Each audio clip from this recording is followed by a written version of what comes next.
Star Wars The Rise of Skywalker is now just 2 days away from its official release by writer and director J.J. Abrams and Chris Terrio, as well as Disney and Lucasfilm. This is Mike Zero. Make sure to subscribe if you're new to the channel for future content.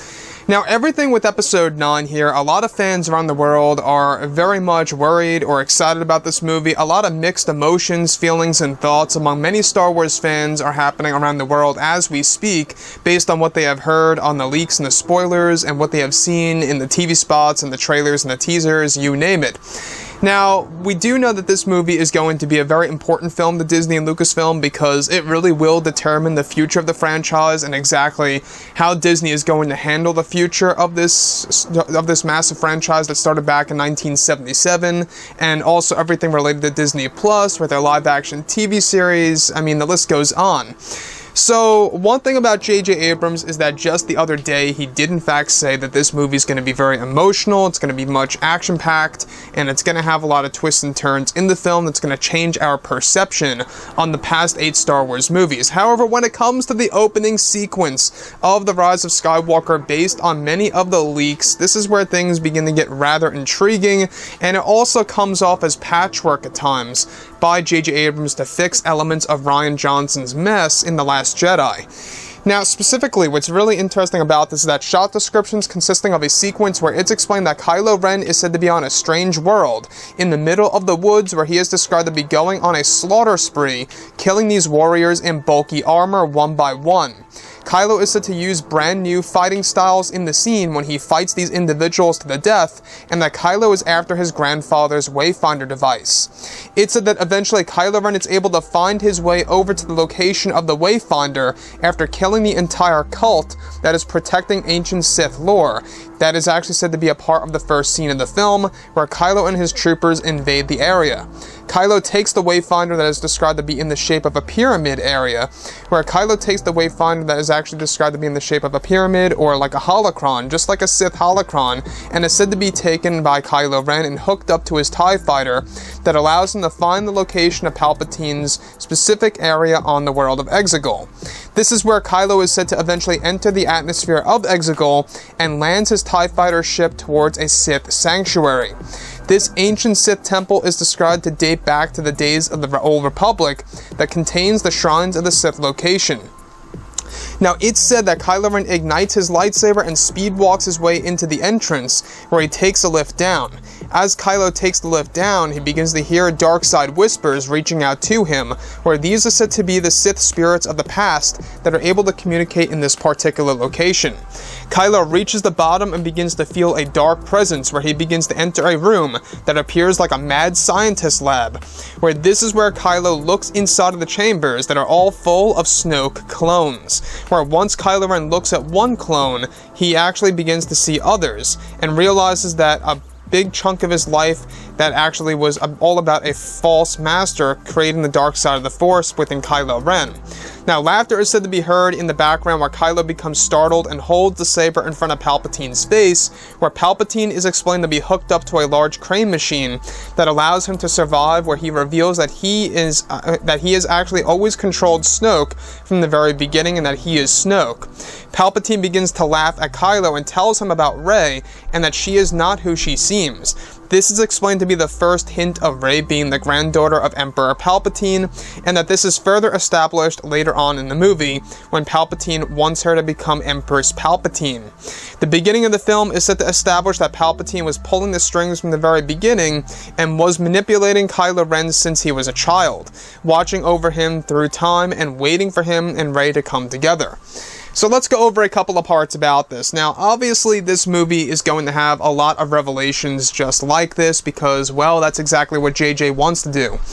The first thing I will take from this is that it sounds like patchwork by JJ. It's coming off as JJ wanting to fix exactly what Rian did to Snoke in The Last Jedi. And as we all witnessed, none of Snoke's backstory was really revealed in The Last Jedi, and that J.J. Abrams had to really fix that by doing something very quick of making him a series of clones, which I feel a lot of fans out there are going to enjoy or not enjoy. It seems like it's going to be a decision where those, people will enjoy it, or those will realize that it is indeed JJ patching up Rian Johnson's mistake in The Last Jedi.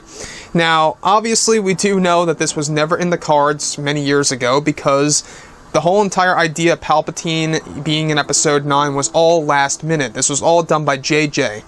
So Rian Johnson killing off Snoke had no idea at the point in time that Palpatine was controlling him. That was just Rian Johnson killing off Snoke because he wanted to advance Kylo Ren to becoming the supreme leader, which now kind of feels pointless because now you have a higher power once again, and that is of course Palpatine controlling his new Sith Empire. The fact that he wants to combine his empire with the First Order to call it the Final Order in this movie is also another plot element at the very end of this movie. So the other thing that I do want to go over are, of course, the location of the Snoke clones. This is all said to take place within a Sith sanctuary, where Kylo Ren hears dark side whispers. Now, these whispers, in case you guys did not know, you can hear them in that official trailer that we got a couple of days ago, and in the D23 trailer. You can hear the whispers actually playing over specific sequences. Those are actually said to be the Sith spirits speaking in an ancient Sith language, reaching out to Kylo Ren as he makes his way through the Sith sanctuary and of course through the shrines of the Sith. So we've been talking about the Shrines of the Sith for a very long time, for almost a year, and it's really nice to see footage of this thing, you know, what we got a couple of days ago. Now, like I've said, there's a lot of choices that Disney and Lucasfilm made with this movie based on the leaks that we've been talking about that really are not the smartest. And there's a lot of other ideas, a lot of highlights here and there that I think are going to stand out as an enjoyable segment of the film. We'll have to wait and see exactly what the majority of the fans are going to decide for themselves and what the critic score is going to look like on Rotten Tomatoes. It really is going to be a very interesting experience to see how the critic score is going to match up against The Last Jedi's once it debuts on the 19th. Now, the other thing I do want to touch on is the Wayfinder. The Wayfinder is said to be like a pyramid-shaped device that looks like a Sith holocron, and this device is actually said to have once belonged to Darth Vader. Now, the thing about this Wayfinder device is that it actually is going to be hooked up to Kylo Ren's TIE Fighter. So he takes it and literally hooks it up to the circuitry of his TIE Fighter that allows him to find the world of Exegol. This also opens up a lot of questions as to exactly, did Darth Vader ever go to Exegol? Did he ever go there with Palpatine in the past? That's a big question, right? So the fact that Darth Vader was also looking for the secrets of the dark side, where the dark side essentially originated, this is actually said to be a place right near the Beyond. Exegol is right near a Force Nexus, which by far is the most powerful Force Nexus there is in the galaxy, called the Beyond, that allows the Sith spirits to manifest in different ways. Obviously, we're not going to see them in this movie, but it's one of the main reasons as to why they are able to talk to Palpatine and why Kylo Ren is able to hear these Sith spirits in the film. We heard them in the trailers, we heard them in some of the TV spots, and it is a very interesting language. Now, with that being said, the last piece I just want to go over here real quick is how Palpatine unveils to Kylo Ren that Rey is not who she seems. This is said to be the big hint that Rey is indeed the granddaughter of Emperor Palpatine. Once again, that's never going to be fully explained in this movie in great depth. It's going to be further explained in the novelization, everything related to, you know, Rey's parents and how she was born and how she is indeed the granddaughter of Palpatine. Yes, we will learn that in the movie, but the exact specifics we won't learn. So exactly, how did Palpatine have, you know, a child with somebody? A love life? Palpatine? It seems a little strange, right? You know, did Palpatine have a wife, and then that wife had, you know, Rey's mother, I should say, and then that Rey's mother had Rey, is what I should really say. That's going to be further explained in other canon material. We're talking about books and novels and comics. So I think that's another flaw in the film, is that a lot of fans aren't going to be able to really get that because not a lot of people out there read the books and the comics and such. So with that being said, guys, drop a comment below. Let me know what you think about all of this in the comments. And if you guys did enjoy the content for today, do make sure to drop a thumbs up on this video to support the channel. I thank you all so very much for the kind support, and I'll catch you guys next time.